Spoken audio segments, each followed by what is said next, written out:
This right here is a Moto Morini X-Cape 700. It's got fully adjustable Marzocchi suspension, it's got Brembo brakes, it's got a giant TFT dash, and it's only like $8,300. So today what we're gonna do is we're gonna take this thing out to determine what, if anything, you're sacrificing by grabbing yourself this bike right here.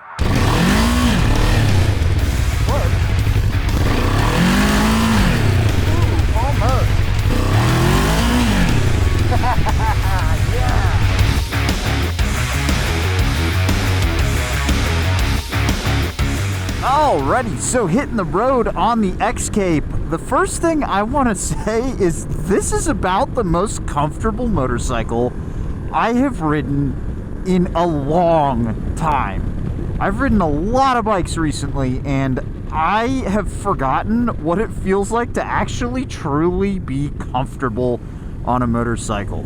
You know, I know a lot of us out there are riding like sporty naked bikes with those aggressively high-placed pegs, and they're still pretty low because, you know, it's still a street bike, but they're up under your ass, and the seat is thin, and it's designed for you to get moving side to side. And I know we sacrifice a little bit of comfort for the ability to go quick, or at least feel like we're going quick. And oh my god, the seat on this is so nice. The seating position is so nice. Just scooting over these speed tables like there's nothing underneath me. I have forgotten how pleasant riding an adventure bike can be. Oh my god, it's so nice. Like, whee! What speed table? It's awesome. It's awesome. And one thing that really kind of helps the X-Cape, and this is just, it's such a subtle thing, hard to see, but you see these big lugs here at the end of that handlebar? There's almost no vibration coming through the handlebars. So the handlebars are really, really comfortable. The adjusting this thing's kind of a pain in the ass. Basically you have to lean it forward and then push it down and up. It's not easy to do while you're riding. But, I mean, the comfort package here, very good. There are some stuff we'll talk about a little bit later when we do the specs and the cons and all that stuff. But honestly, I'm kind of bowled over by how just nice it is. I've done close to 100 miles out here, just kind of scooting around up and down the highway, because I actually left a cord that I need to record my audio at home. So I had to scoot from AF1 home all the way out here, which is, you know, about 62 miles. So by the time I'm done, I'll have done over 100 miles today, and I could do easily, I don't know, double that and not feel it. And it's cold out today. It's like properly chilly, and I'm fine. I'm having a great time because this bike is so goddamn comfortable. But okay, let's talk about this bike's sporting inclinations, because we's in the Twisties. This bike sports good. The harder you ride it, like, you know, if you ride it like a big supermoto, it's a lot of fun. It's one of those where, because the motor, it's got that Kawasaki parallel twin in it, which is really punchy in the mid-range. We'll talk about all the reasons why I don't like it later, but it's got a good little punch out of the corners. And yeah, it's a little slow side to side because of the long wheelbase and the giant tire up front, but it sports really good. Grab the brakes. A little bit of ABS, but it's really good. The brakes are really good. I don't know, I'm really enjoying riding it around. It's a lot of fun because it's just, the rest of the components on here are so nice. It's a really competently screwed together motorcycle, aside from a few things we'll talk about in a minute. But it's just, it feels good. It feels like I'm riding, I know Moto Morini's probably not going to be happy to hear this, but it feels like I'm riding a Kawasaki, you know? It feels exactly like a Kawasaki would. You know, good, not top tier, but good Japanese build quality with pretty similar fueling, all things considered. I know this is the 700 and not the 650, so it's making a little bit more power, but You're not going to squeeze that much out of here by just boring it out a couple of cc's. And I do think, in terms of like brake feel, I appreciate that we have a Brembo up here, but I feel like it's let down a little bit by this master cylinder. I think the thing that CF Moto does, where they have the J-Wands with the nice radial master cylinders, causes their brakes to feel a little bit better. This feels like it feels fine. It's fine, but it doesn't feel as good as it could be. I think if they just went with that J1 like the CF Motos do, they'd save a little bit of cash probably, and it'd feel a little bit better. But these levers, you know, they're adjustable, so that's cool. You can get them exactly where you want. Another thing that just feels so Kawasaki about this bike is the transmission. Kawasaki's have the best transmissions on motorcycles, period, full stop, end of story. And this one feels just as good. When I'm clutchless shifting it around, everything is like positive, it's notchy. I know exactly when I've hit the gears. It's really easy to use and interact with. The position of the lever, it's not where it needs to be because it's designed for like a big boot, not a street boot.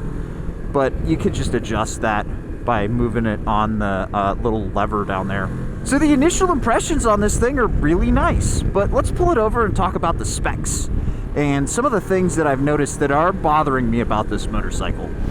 Now you may be looking at the dashboard on that X-Cape and thinking, that actually looks pretty solid for a motorcycle that cheap, and you'd be right. And as we're gonna see in a little bit, there's a bunch of other technology packed into it that you'd see on much more expensive motorcycles. But if you want to upgrade your older motorcycle with some modern features, the single best way to do it is to start at the handlebars with this. This is the Chigee AIO-6, and it is an aftermarket dashboard that fits on every single motorcycle. This thing's got all kinds of features packed into it. It's got GPS for speed monitoring, it's got maps, it's got dash cams front and rear that are always recording, and it'll overlay your speed, so if you're riding this on the racetrack, it's a great way to track your laps. It's also a great way to have Android Auto and CarPlay on a bike, so you don't necessarily have to have your phone on the handlebars the whole time. The best part for me, as somebody with a ton of motorcycles in the garage, is the AIO-6 is swappable from bike to bike, so if you have multiple cradles, you can just take it off of one motorcycle and plop it on the next. If you're looking to snazz up your motorcycle, check this thing out by clicking the link down in the description below, where you can use the code SPITESCORNER to get 10% off your order. And with that, let's get back to it. So specs wise, this thing has a 693cc parallel twin, putting down 70 horsepower and 50 foot-pounds of torque while weighing in at 514 pounds and a seat height of 33.2 inches. So let's be real, for an adventure bike, 514 pounds is portly, and while the seat height seems low or at least approachable, it is a little deceptive. Let me show you. So the seat itself is actually really wide, and that's great while you're riding because it's nice and squishy and super comfortable, and it's got these like squishy parts down here that go down to the frame rail. I'm not sure why they did that. Maybe it's just a design thing. But what that does is it creates a deceptively tall seat height because it forces your legs out like this. So if you're on the shorter side and you're not used to standing with just one foot on the ground at a stop, it may take a little getting used to on this thing. One thing that really sets Moto Morini as a brand apart from some of the other Chinese brands is they've got fully adjustable Marzocchi suspension, they've got dual disc Brembos already on stainless lines, and this bike comes with a center stand on it, which is usually a premium upgrade on a lot of other bikes. And it's got this giant TFT dash with the cell phone connectivity and stuff. You can get maps and control your music and stuff all from here, as well as, to my knowledge, one of the first bikes with a dash cam on it. All of those are pretty premium features, and while we are getting a lot of trickle down, it's still rare to see all of that stuffed on a bike that costs less than 10 grand. Now we do have to talk about this, the motor right here. I do not like that motor. Unfortunately, it's very familiar to a lot of folks because that is the Kawasaki 650 parallel twin. It has been punched out to that 700 cc's, but it's still the same motor. Out on the road, I was saying that I like the mid-range punch, and that's true. It's good in the mid-range, but it is a little bit lurchy on-off, and it is just one of the most bland and uninspired motors out there. It sounds like you're riding a whoopee cushion down the road from the exhaust, and then the intake sounds like you're torturing a goose. Now, it's important to remember that while I don't love this motor, a bunch of other people do. It's in super popular motorcycles that have seen a ton of miles. So I guess maybe the trade-off for a little bit of zest and joie de vivre is just you can run it forever and you don't have to worry about it. But now what do you say we take this thing out in the dirt and see what it's like? Now this is going to be a raw first impressions here. I'm not really going to be getting after it. I'm not really going to be, you know, doing too much. I just want to see how it feels once you get it a little, you know, in a lower grip environment, how the weight transfers around, and it's feeling pretty nice. Once you get into that, you know, sort of, they call it vertical lower leg at Traction E-Rag, the schools that they do, going up these little rocks, nice. Puttering over these ones, good. Yeah, it feels good. It's a little heavy, and it's not really rolling over stuff super well. Like, it's the front end is bouncing around a little bit. That's kind of down to, I don't think that's a 21. Let's see if it's a 21. Yep, 19. That's so annoying. Why do I have to be in neutral? Come on, man. If you're going to design an adventure bike, you need to be able to start it in gear. I don't know. I could vibe with this. This feels, if I'm going to rate it in terms of like adventure bike competence, based on what I'm feeling with everything kind of still set up for the street, it feels like the kind of bike you'd take to get on ADV Fest to do their like novice actual dirt loop. And then maybe if you're feeling zesty, you could step it up to the intermediate based on your skill level and your willingness to potentially pick up a bike this size. But it comes with the Pirelli STRs, the Scorpions. I freaking love this tire, dude. Great performance on the street. Solid performance off-road. Especially in the dry like this sort of like chocolate cakey stuff. It does super well. Not super great in like the mud, but find me a tire that isn't a giant knob that does well. Man, that kind of mid-range punchy stuff that's going on there. There's a lot of grunt right off of idle and like between 3,000 and 5,000 RPM. There's a lot of punch, and it's a little bit abrupt on and off. I'm noticing that. Not bad, but it feels like something that needs to be tuned out. I feel like a lot of that is going to come from emissions-y stuff, or maybe just the character of the motor and the tune they put on it. It's a little abrupt. I'm feeling the weight shift around a lot more. If I wasn't, you know, poodling along, it wouldn't be so bad. This isn't exactly wide, flowy stuff for me to go quick on. But I don't know, the weight shifts nicely. And aside from that sort of abrupt throttle feel, I'd be comfortable taking this to most ADV fests that I've gone to, because they're usually good about separating the levels. Yeah, good job, Moto Morini. Let's get this thing back in the street for some final thoughts and start wrapping this up, shall we? So let's break this into two pieces. First and foremost, is this motorcycle good? And the answer is yes. For me, if I was going to put this on a tier list, it would be firmly in the C tier.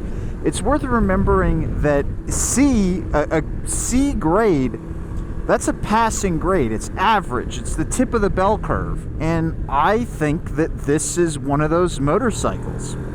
It's held up by a lot of really great features on here. If we didn't have the Brembos on the steel lines, if we didn't have the fully adjustable suspension, if we didn't have the comfy seat on here, the bike is let down a lot by the motor, and the rest of the equipment can compensate for that a lot, because for me, well, I can't vibe with this motor. It is too plain Jane for me. So many people love it. It's a lot like the Street Triple for me. I don't vibe with the Street Triple personally. It's a great motorcycle, but so many people love it despite me not digging it. Same deal with this motor right here. I know a bunch of people love, including Ari Henning, loves this motor. He's got a Versys 650, and this is basically like if Ducati made a Versys 650. That's the best way that I can describe it. It's got some really good flash, and it's got some great features and great hardware, but it's kind of boring. If you're looking for a commuter that can just absolutely crush miles and carry bags, and it's not expensive to get all the hard cases, and you want something that looks pretty different, but you don't have to worry about intervals and reliability and all that stuff, this is about the most stone cold reliable motor ever made. It's in a gazillion different motorcycles at this point. It's not going to wow you, right? And for me, you're talking to somebody who rides a Super Duke and a 2002 Tuono RSVR Limited, and I get to ride a lot of different motorcycles. I look for something that has a little bit more zest, for me personally. But a lot of people don't want the zest. They just want a great bike, and this is a great bike. So the second question is, why isn't Moto Morini more popular? If they have some really great bikes in their lineup, which they do, if they come with good features, which they do, and they're aggressively priced, which they are, why aren't they more popular when a company like CF Moto is another Chinese brand that's so much more popular? Well, when CF Moto first popped on the scene, at least in a big way, it was when people were really like gung-ho to argue against the anti-China stuff. The China bike's bad. And there's still a lot of that hasn't gone away, but it's lessened somewhat. I feel like it's less. When I make a CF Moto video now, people are less concerned about it being Chinese and the reliability and blah, blah, blah, because they've been out for a lot longer. There are still some people that are like, I won't buy a CF Moto until I see one that rides all the way to the moon and back. It's got to have 1,050 million miles on it and still be running. And dude, come on. You're never going to see a motorcycle with that many miles. But CF Moto also has some really zesty motors, right? They work with KTM. They build KTM's LCC motors, which have had a lot of controversy around it, which definitely probably has helped more than it has hurt, because in this case, I think bad publicity has actually been good publicity in the long run, because it's caused people to follow that platform a lot more. Whereas this is just like, it's a motorcycle that does the motorcycle thing, and it continues to do it no matter what, and it's like a circle, right? All of the controversy just runs right off the sides. There's no real bad stuff for people to glom onto. Like, think about my biggest complaint, the motor. I don't like the motor on the bike, but it's a great motor. I just personally don't think it's zesty enough. That is like the most C-tier complaint possible. And in that way, Moto Morini doesn't really have an identity yet, because so many of their bikes, at least in the States, they are this. They're a variation of this. A competent, well screwed together motorcycle that has a couple of quality control niggles. Like, for example, the handguard hits this plastic right there, and you might be able to see a chip right there at the tip of my finger, right there. And these wires, they rub against the bottom there, but like you could zip tie those back and you could change the orientation of the handlebars and that would go away. And so in that sense, I think they're having a really hard time finding a part of the market. They're trying to break into a very crowded space with just a competent motorcycle. It has no massive negatives. It has no crazy positives. And I think they're going to continue to struggle until they bring out the 750 V-twins.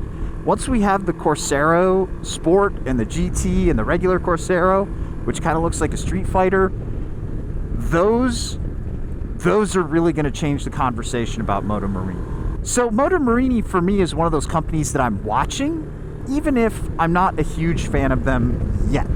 I'm very interested to see what the future holds. Let me know your thoughts down below, and I'll catch you in the next one. See you later.